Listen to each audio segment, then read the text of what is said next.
What's going on, everybody? It's Gordie. Welcome back to another edition of Gordie's Detroit Sports Catch Up, uh, Tuesday edition. Today is the 19th, and we got a couple things to talk about. I am recording this at about 1, 2 p.m. So the Tigers, the ace pitching match between School and Hunter Brown hasn't happened yet. I will be reacting to that and shooting a show tonight or tomorrow morning for tomorrow's show, for the Wednesday show. But anyways, a couple things I want to get into. I got two big segments today. Just one, I wanted to break down yesterday's blowout win. I thought it was a really impressive win, and there's always a lot to break down when you got that many guys scoring. So um, we'll get to that in a minute.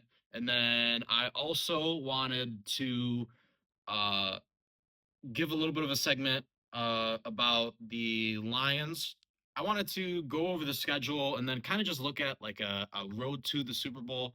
Um, we're all well aware that the Lions are within a Super Bowl window. Um, you know, ever since they almost almost beat San Francisco. Um, I think ever since then, it's been a reasonable expectation for Lions fans to expect the team to get to the big dance. They have the talent, they have the coaching. It's just a matter of if they can do it. Um, anyways, a couple of things before we get into some of those longer segments here. Um, one, the Red Wings retire 91 Sergei Fedorov. I think they're gonna do that. Believe January. Let's see here. January 12th. So yeah, the Wings will be hosting Carolina at LCA, and yeah, definitely excited for that. Shout out. I mean, Sergey is one of the best to do it in a winged wheel. So, he this is long overdue in my opinion. But anyways, not a whole lot to say there. I kind of wish the team was a little bit better, maybe. But that's that's whatever. Um, anyways, a couple of Wolverines tidbits to get to as well. I got good and bad news. I'll give you guys the bad news first, and then I'll give you the good news. Bad news, brand new, freshman, rookie offensive tackle, Andrew Babalola. He's a 5-star. Everybody's really excited for him, but he's out. He is out for the year. So, that really sucks. Um yeah, they say it's a season-ending knee injury, or it could be knee, or it could be a season-ending injury. Um so yeah, that really sucks. We'll see, you know, who else they can get for I'm not sure if this guy was gonna be protecting Bryce's blind side. I don't know if they were gonna give him left tackle duties yet, but regardless, that talented of a guy, it sucks to lose him, especially before the season even starts. So yeah, and on the flip side, when it comes to good news, for Michigan, the number one ranked running back in the class of 2026 from Virginia, um, committed to U of M recently. Savion Hyder, shout out. Just a badass running back from Virginia. Um, Not a whole lot that I can say about this guy. A quote that I saw from him that I liked: "They run the ball a lot." Enough said. Perfect. That's exactly the kind of guy I want to have. Just a running back that's not afraid to, put his head down, and full head of steam and just pound the line. So, um, yeah, awesome news. for the recruiting department and bad news for the team as it stands right now with the loss of Andrew Babalola. Um, anyways, guys, I don't really have too many other loose ends for you guys. So, um, yeah, let's just get right into the Tigers game breakdown from yesterday. Back for segment 2 of Gordie's Detroit Sports Catch Up. And in this segment, we're going to go ahead and break down yesterday's game against the Houston Astros. Blowout win. Awesome game from Jack Flaherty. This is good, Jack. This is exactly what we needed to see, because there was a lot of discussion among Tigers fans that I was hearing about who's our number 2 pitcher for the starting rotation. Like, if we had a third, that would be awesome. But third or fourth game, we can get away with pitching chaos. But you know, we desperately need that second game 2 starter. And if we get good Jack Flaherty, that Jack Flaherty, the vintage Jack Flaherty, who's throwing the knuckle curve, the sliders sliding, he's hitting 96 95 mile an hour fastball top rail, just a lot of strikeout swinging. So uh yeah, this is awesome Jack Flaherty. This is what made me excited in the first place to see him again when we re-signed him in the offseason. Um, it made me nervous though. I won't lie. He definitely made me nervous. First inning, got bases jammed. That was tough. I didn't turn the game on exactly at the beginning. So as soon as I turned it on, I saw, you know, boom, Jack Flaherty, bases loaded. I was like, oh brother, here we go again. But thank God the man pulled through and pitched just a beautiful game. Um, so yeah, shout out. 7 innings pitched. He had only 3 hits, 0 runs, and 9 strikeouts. Listen, I mean, uh,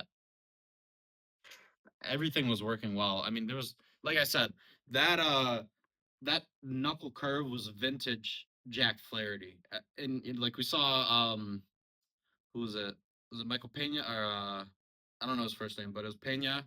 Uh, just like golf swing, eat crap trying to swing at that ball that dropped off the face of the earth right in front of his face. So um yeah, I love to see that from Flaherty. Nothing gets me going more than a good pitching performance, just a solid start. So anyways, when it comes to our skill player guys, we got first I want to give a shout out to Colt Keith. um I would um I wouldn't put him as player of the game. I would have to give that to Flaherty, just because 7 innings pitched, 9 strikeouts. That's no runs. Doesn't get much better than that. That's a perfect start. Um, but Colt Keith is right there. He's 3 for 4 with 2 ribbies, 2 runs, and he had that the nightcap where he got the 10th run, just sent a nuke into right field. So um, that was awesome.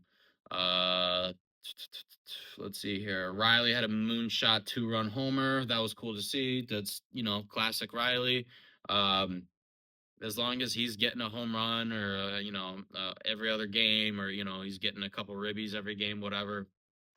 Listen, as long as he's hitting the ball, that's all I need from Riley Green. Um, Kerry Bonds also had a 2-run homer. Shout out to Carpenter.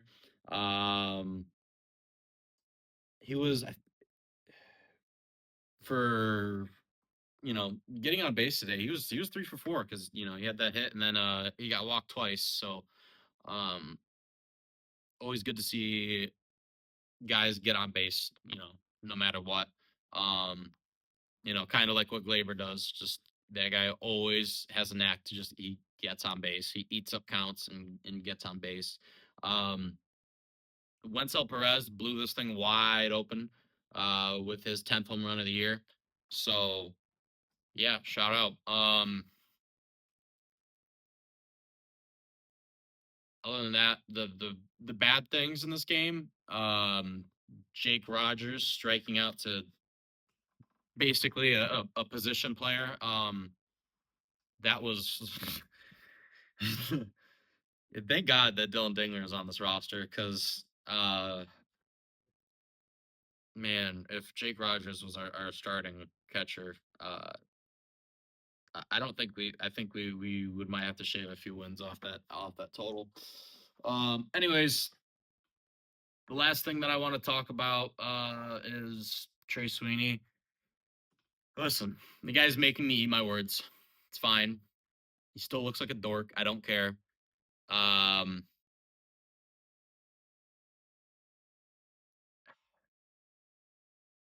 I'd rather have McGonagall up right now, honestly, instead of this guy.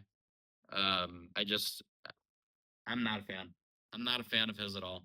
Um, I know he had a 3-run homer. I know he had the triple. I know. I don't want to talk about it anymore. One more thing. Uh, Troy Holton.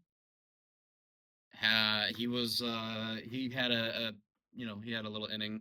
But I would much rather see a high leverage guy like Troy Holton being used either as like a third starter or like I'm not playoff wise yet, not quite yet, but he's a high leverage guy. He shouldn't.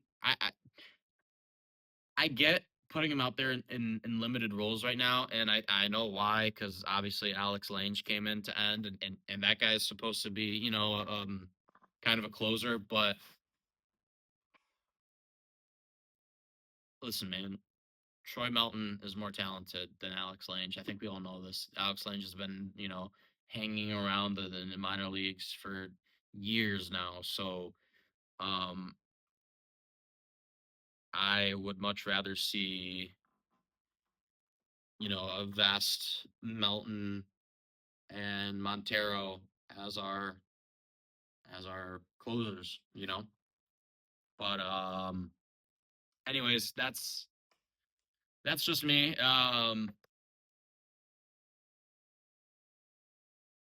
Yeah, so Tigers are now ahead of the Toronto Blue Jays for 74 wins and the number one spot in the NL. So shout out. Uh, I mean, they've been doing awesome.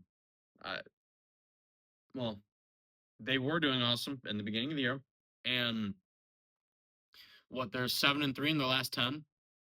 So there's been they got blown out, but the other day. But I'm not really worried about it because um we win today, get the series against Houston, and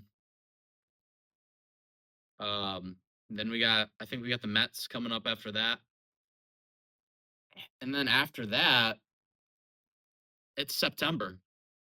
You know, so for a lot of these teams like Cleveland or New York or Kansas City, it's put up or shut up right now.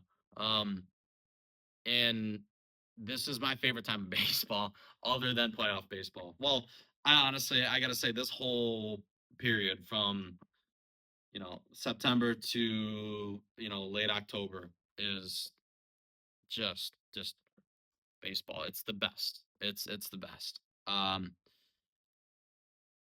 9 games up on Cleveland. Had to throw that in there because Ohio sucks. Um, Other than that, a couple things that I'm looking at for today's matchup. Obviously, we got the two aces going at it. Tarek versus Hunter Brown. Very excited for this one. Um, Last season, Scooble tended to struggle a little bit against Houston. Um, I don't I don't want to count that too much against him. Like Scoobs hasn't started against Houston yet this year, so um, a little bit of a different feel to the roster. But um, I think I I think we're not really gonna have to worry about Scooble. I know he's gonna bring his A game because you know the the guy that he's sharing the bump with is also pretty damn good. So there's a lot of people are gonna be watching this game. He's Terry Scooble's built for the big moments, man. That I know he is. We've seen it before, so um, hopefully tonight we see it again. Hunter Brown, Wayne State alumni, Detroit guy. Uh, Listen, I I think it's going to be a low scoring game tonight. I mean, obviously that's not a hot take, but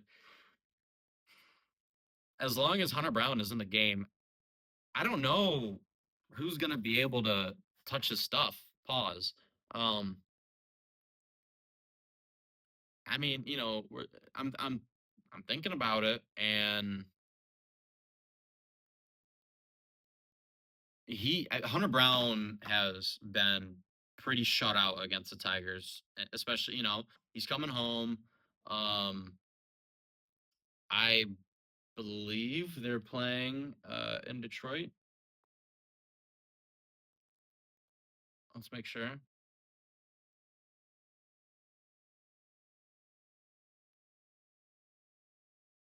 Yep. So yeah, I mean, I'm sure that there's gonna be a lot of family, uh, and family and friends watching him. So a little bit of extra pressure to do good, and uh, yeah. Let's see. In the past, I have it up right here. Um, Hunter Brown has 36 strikeouts in his last five appearances against Detroit. He's 3-0 in his last starts against us, and has a sub, you know, 3 ERA. Pretty good, pretty good. So it's gonna be a tough one tonight. I won't be.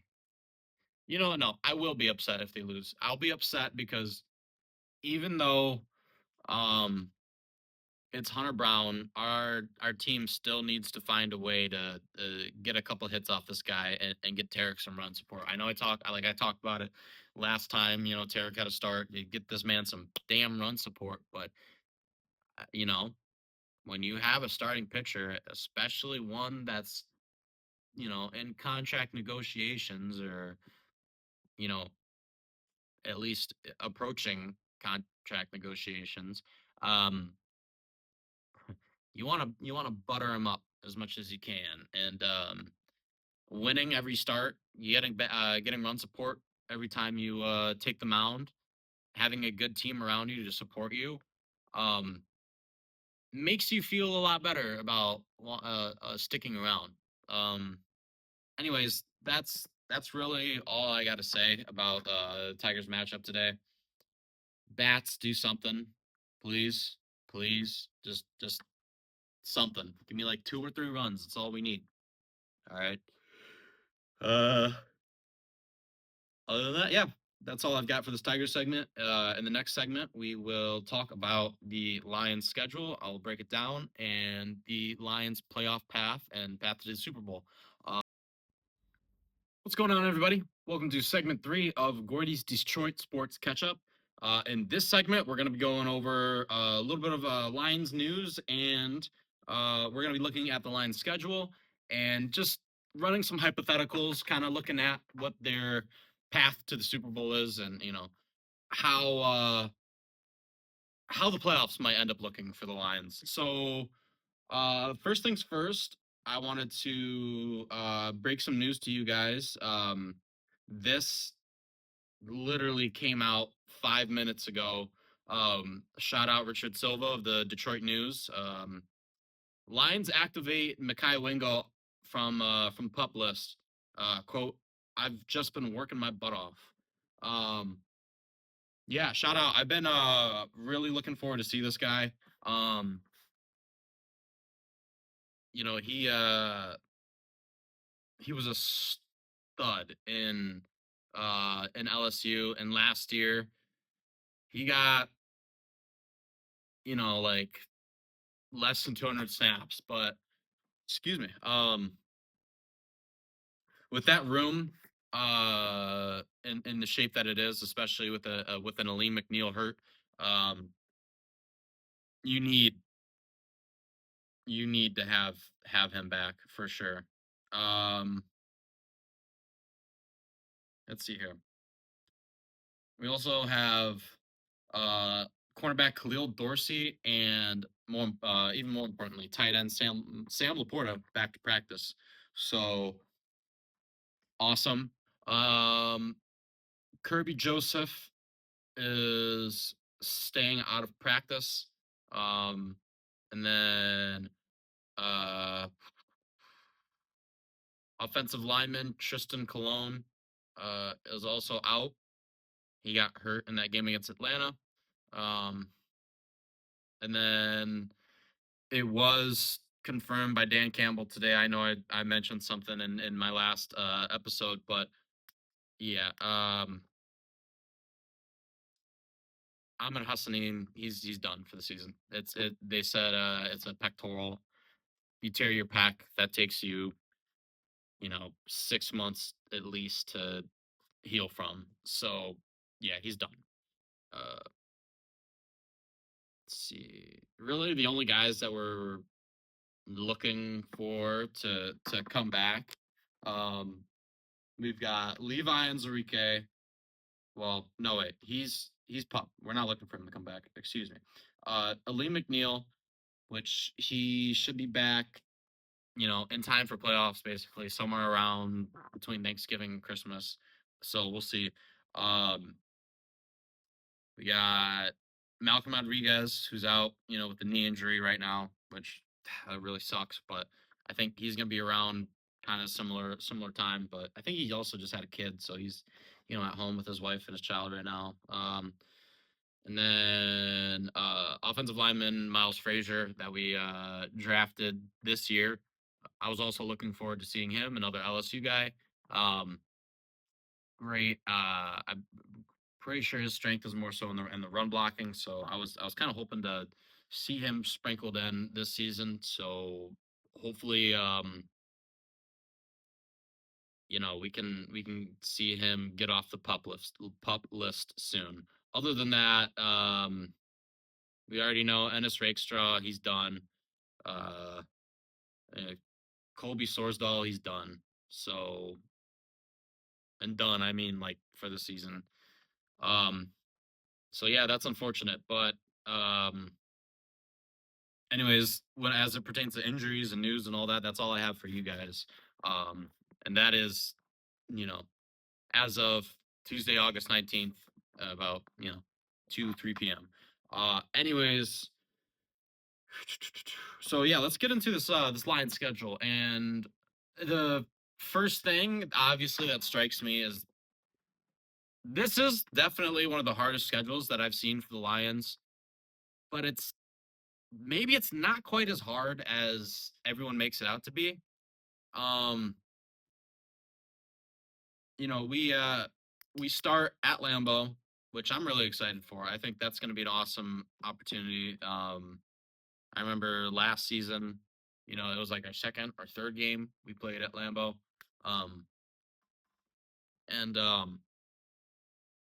yeah, I'm glad that we play there in early September while it's still, 60 degrees after the sun goes down. After that, we play Chicago at home. Having Chicago for a home openers is pretty nice. It's really nice. Um,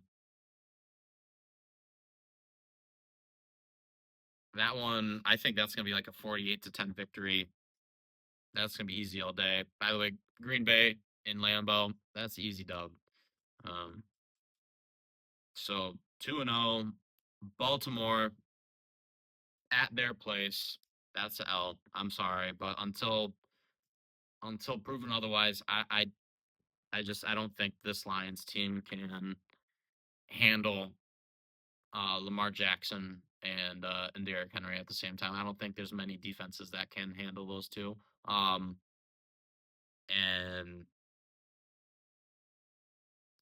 they've got like the only safety that's better than Brian Branch and Kyle Hamilton. So I really I struggle to justify why Detroit should be able to beat Baltimore. They do a lot of the stuff that we do, but just a little bit better. So like I said, for now, that's going to be an L. I think it's going to be close. I think it's going to be like a 35-30, 35-32, something like that. Um, anyways, after that, a little bit easier. We get Cleveland at home. Um, that'll be a blowout. I don't care whether it's Flacco or Shador. Doesn't matter. Cleveland is just not good this year. They're just not good. Their only difference makers really like Miles Garrett. You can put Panay on him all game, and you won't hear much from Miles Garrett. Um, I mean their wide receivers are okay, but is their quarterback going to be consistent enough to get them the ball? Um, their running back department, Jerome Ford, and was it Marion Hampton? I don't know. A lot of improvements on Cleveland, so they're not coming into Ford Field and making any damage. Um, let's see who else we got here. Oh yeah, so hopefully Cleveland we can roll out to a big victory and rest our guys for like the second half because we got Kansas City at Arrowhead next for this is a primetime game Sunday Night Football. So yeah, this is gonna be a big one. Jared Goff against Mahomes is the man. So I got another victory here. I know. It's a homer take. It's a ice cold, a room temperature take. I don't care. That's like I said. I'm not gonna lie to you guys. It's just how I feel, and I don't think KC will kind of have it turned on yet. Oh, hey, I might have skipped a team. Yeah, I might have skipped the team. But speaking of teams that don't turn it on in the beginning of the season, I'm sorry, week 5 is Cincinnati. I can see us losing that game. I can see us being cocky, coming out there and not getting it done. And honestly, that's kind of what I hope for. So we're pissed off going into the Kansas City game. My bad for mixing up the those two games there. But yeah, so it goes Cleveland, Cincy, then KC. Um, yeah, I think obviously win against Cleveland, loss against Cincinnati, win against Kansas City. So you know, by now we're uh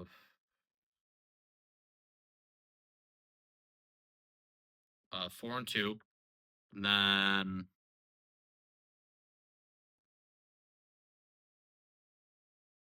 I know we're 5-2. So 5-2, week 7, Tampa Bay, Monday Night Football. Um, this is a game that I struggled with to pick which way it would go. I know this is going to be a close game. I can feel it. But I don't think that Detroit's a petty team, man. They're not going to let Tampa Bay come in here back-to-back years and beat us at home. So I think we're gonna squeak out a victory there. Might be a last minute, Jake Bates, kicking a prayer, but I think we'll get that one taken care of. Um, and after that, we have the bye week. So you know, heading into the bye week, 5-2, pretty good, pretty good. Um, After that, we got week 9, first game against Minnesota. Listen, I haven't had a chance to talk about the Minnesota Vikings on this channel yet, but if anybody were to ask me what my least favorite NFC North team is, it's the Minnesota Vikings. I cannot stand the Minnesota Vikings. And I think it's interesting because most Lions fans are kind of in, a couple different camps. You got your Cowboys haters, which is everybody, secretly or not secretly, everybody is, unanimously a Cowboys hater. You got, your Packers or your Bears haters, but I think I'm a little bit of a rarer camp for Lions fans, Vikings haters. I can't stand the Minnesota Vikings. I don't like their fans. I don't like their quarterback anymore. JJ, love you, man. Thanks for the memories, but now you play for Minnesota. So I hope you lose every single game you play and get traded to an AFC team. Um, yeah. I've never liked the Vikings. Jay Jettis sucks. Jordan Addison, a DUI merchant that, had just as many yards, as I did against the Detroit Lions secondary last year in games where it actually mattered. So, eat that one, Vikings fans. They're just the biggest frauds. I mean, the last 2 years haven't proved it. 2 years ago, losing to Danny Derps and the Giants in playoffs, pathetic. And then, you know, this season, you think you're the ish. You gotta push the Lions all the way to the very last game, week 18 of the season, to see who takes the NFC North, which was totally unnecessary and honestly probably hurt us more in the long run. But whatever. Um, yeah, not a fan of Minnesota at all. But let me stop blabbering about how much I don't like this team. I think we're gonna beat them 28-10. Um, make it 8-2. Washington at in DC. I don't like it. I don't. I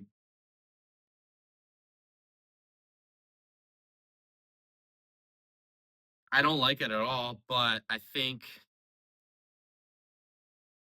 they might still have enough to get it done there. I know they're gonna lose one of the two games between at Washington and at Philly. It's gonna happen. It's just you know which one.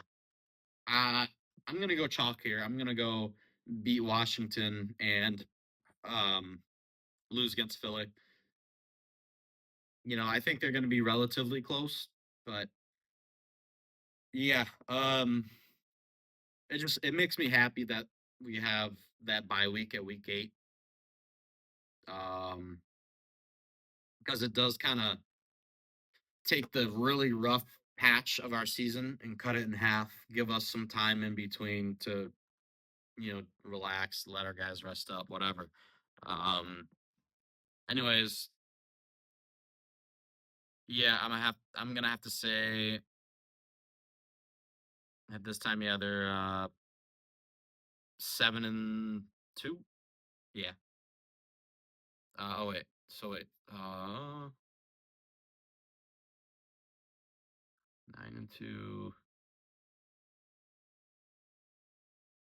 Let's go right now 10-3.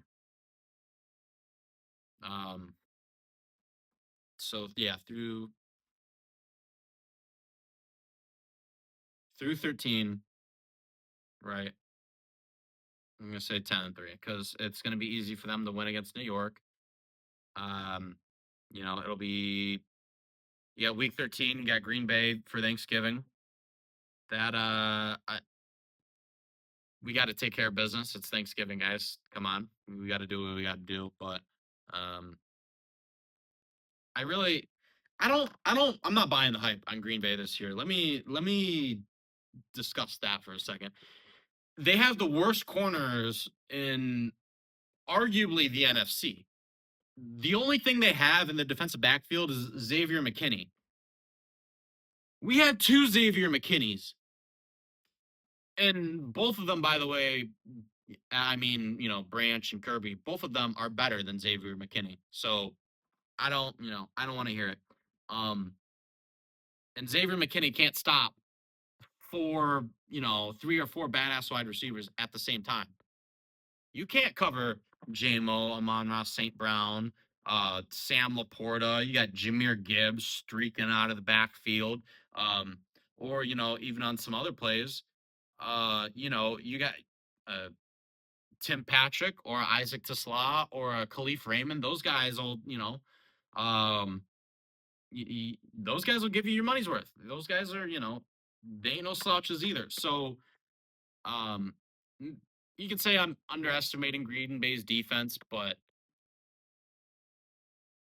what do they even like when it comes to a pass rush? What do they have? Uh, what's his name? Homeboy from U of M. Bush? No, not Bush. What the? I know they have Lucas Van Ness. Um, let's just see, because I love when I turn this camera on, all names that I might have, you know, remembered, are just they just disappear. Rashawn Gary. All right. Rashawn Gary and then Edgerrin Cooper. Okay. Okay. Quay Walker, he's a bitch.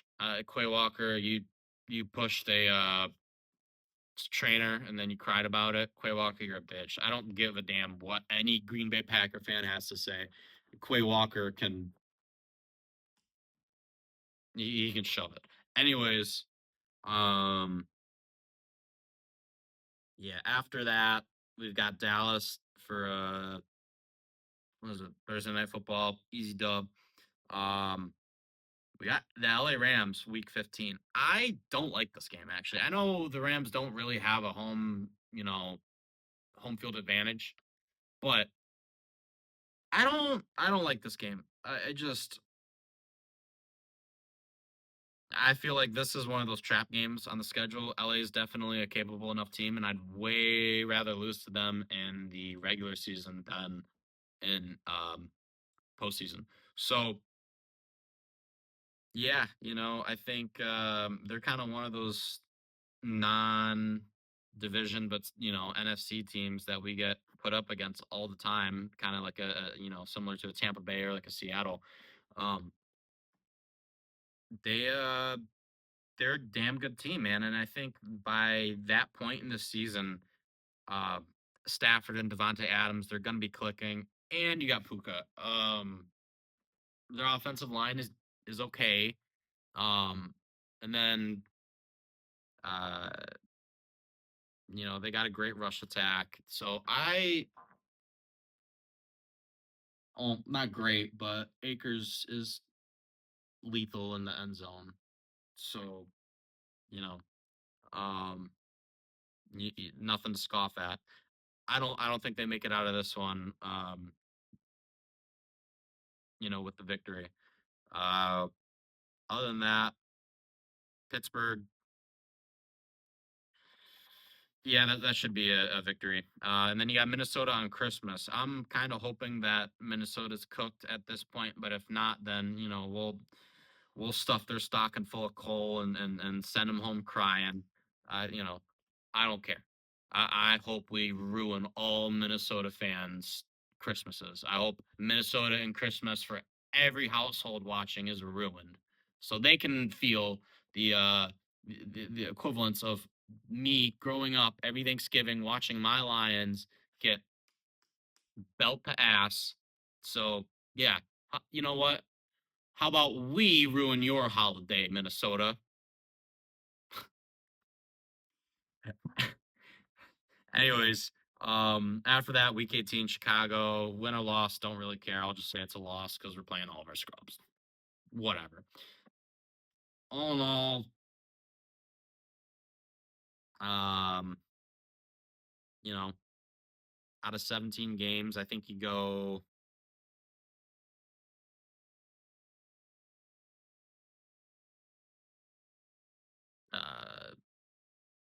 12-5, 11.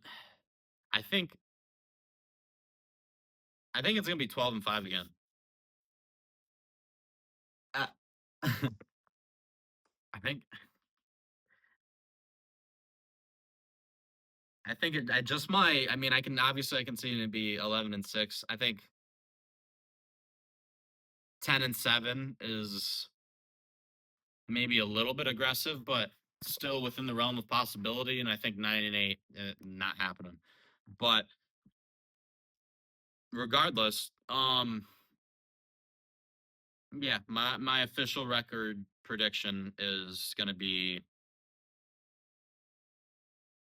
it's gonna be 11-6. I think they're gonna go 11-6. I think they're losing at Baltimore, at Cincy. I think they're gonna lose against Tampa Bay, honestly.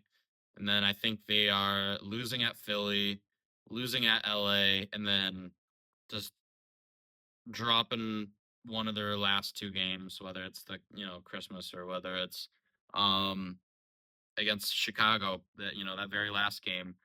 I don't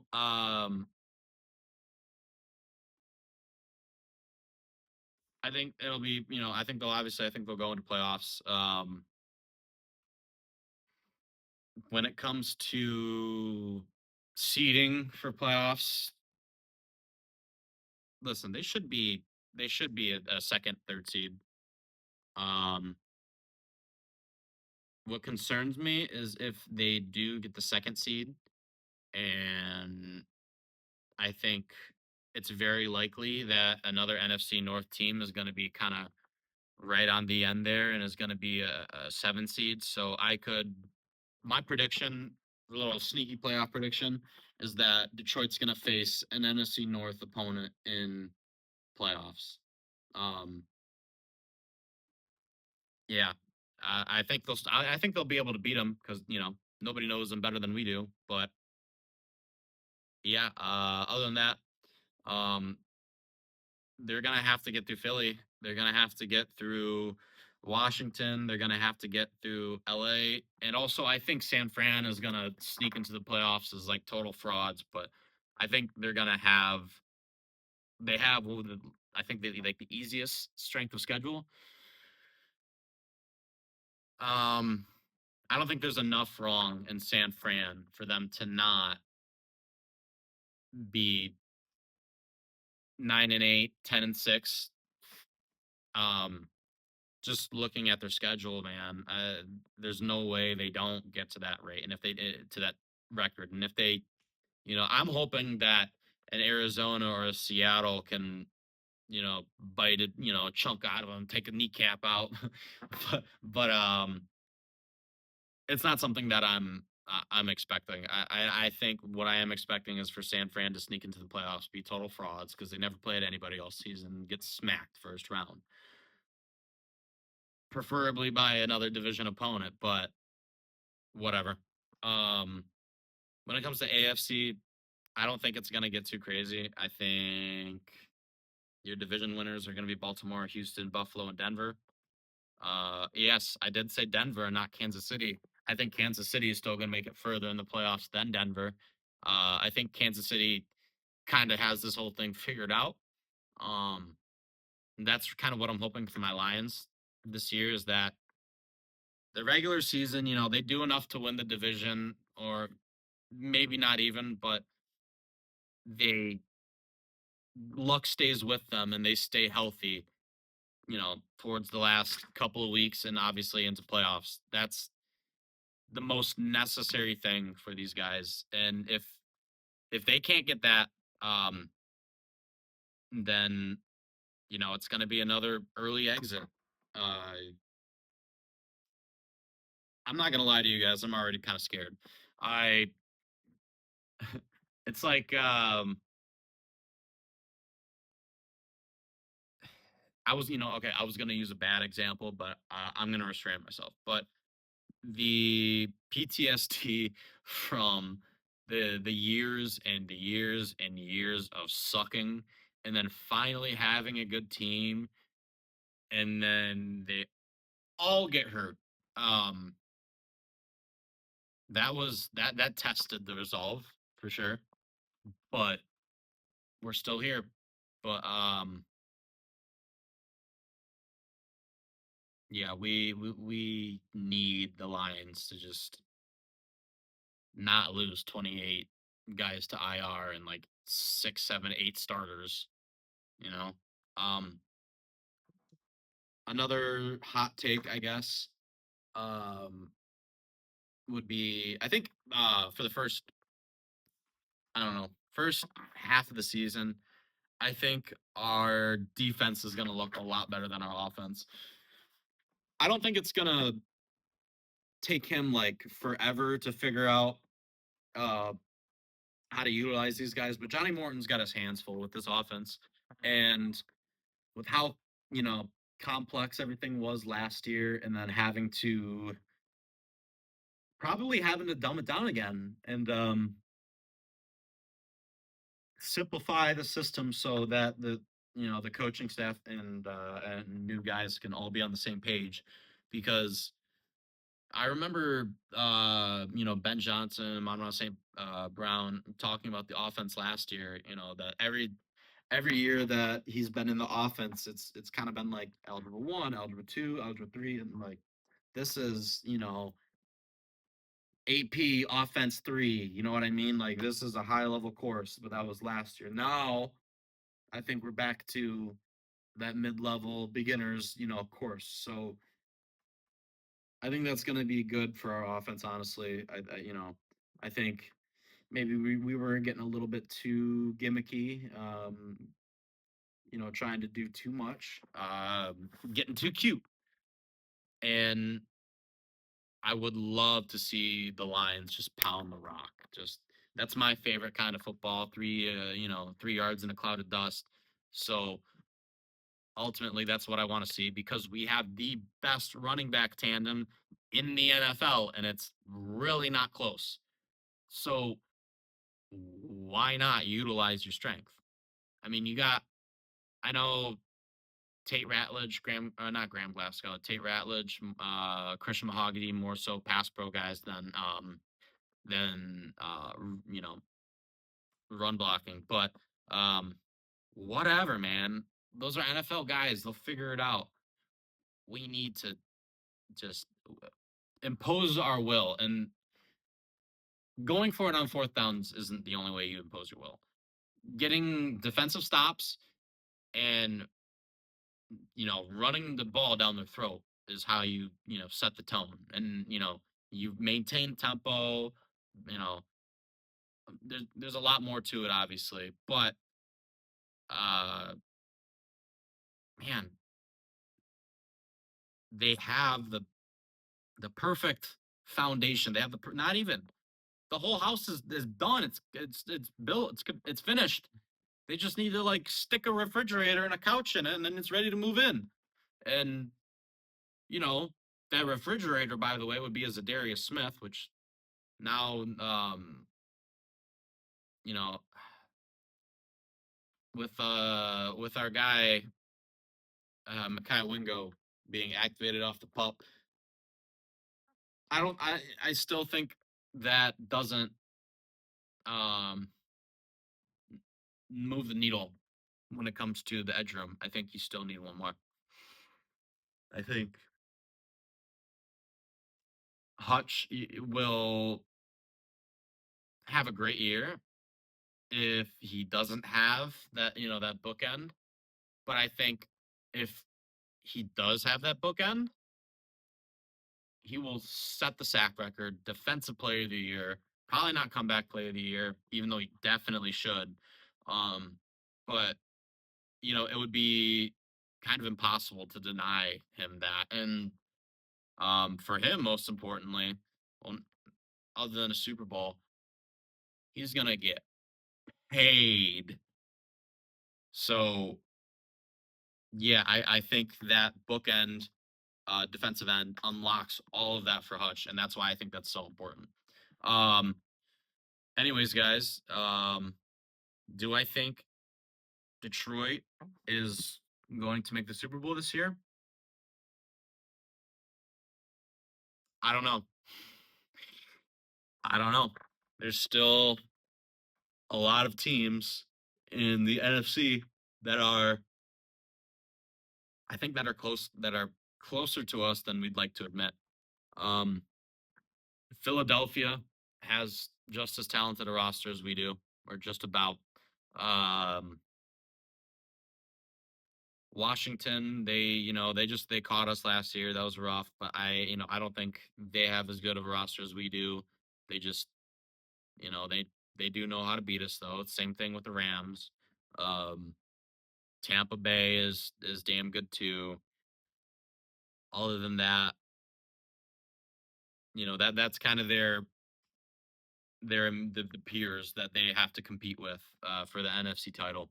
Um, when it comes to the AFC, I think this is Buffalo's year. I know I probably am gonna eat my words, but hey, if I'm right, I look like a genius. I think it's Buffalo's year. I'm really hoping for a Buffalo Detroit Super Bowl this year. Um, Give me Detroit Super Bowl this year, please, please, please, football gods, please. Can I get a Detroit Lions Super Bowl victory this year, please? Anyways, that's really about it.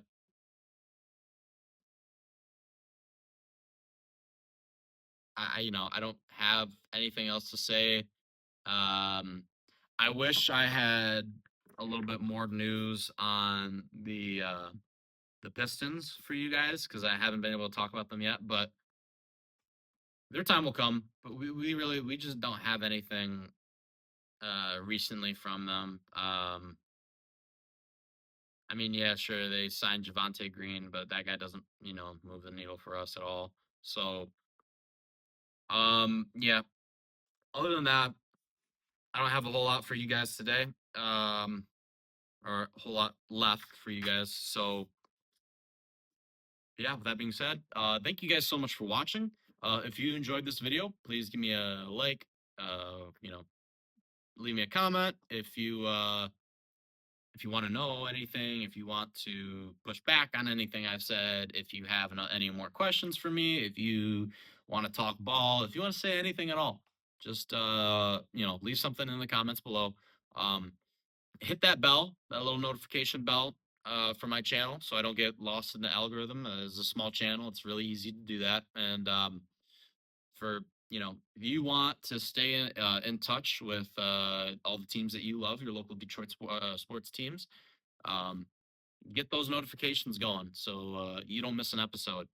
Uh, Other than that, let's see. Oh yeah, and then if you guys wouldn't mind, please go watch my interview with Charles Hunsinger as we talk about some of the collusion between Connor Stallions and the Central Michigan staff.